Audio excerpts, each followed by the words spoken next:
This 80-acre site outside Annapolis, filled with 52,000 solar panels, is one of the largest solar energy plants in North America, built over a landfill. And if climate change legislation is approved this year, you may well see more sites like this, in addition to a greater dependency on both wind and geothermal energy. The time is now. The time is now to help low-income residents live in healthy, non-toxic, all-electric buildings.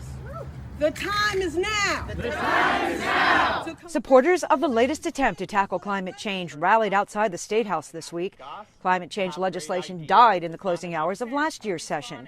Senator Paul Pinsky is the sponsor of the proposed Climate Solutions Now Act of 2022. I'm optimistic. I used to say cautiously optimistic, but I think everyone realizes we need to have a strong bill because we can't just throw up our hands anymore. The provisions of the Senate bill include a 60% reduction in emissions by 2030, net zero emissions by 2045, a move to all electric school buses, and the creation of an urban environmental justice conservation corps to help those hardest hit by climate change. We want to hire young people from those communities, largely black and brown, to work on environmental justice, on sustainability, on helping their communities, whether it's planting trees or helping low-income homes to become more energy efficient. At the Senate hearing for the bill this week, praise for the legislation. This bill works to undo some of the impacts of environmental racism, and it also ensures that all future climate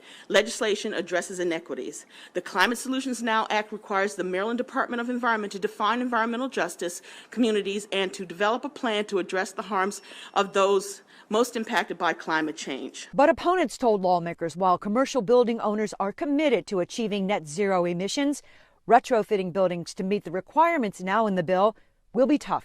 There are 1.5 billion square feet of commercial and apartment square footage that fit the description of 25,000 square feet or larger.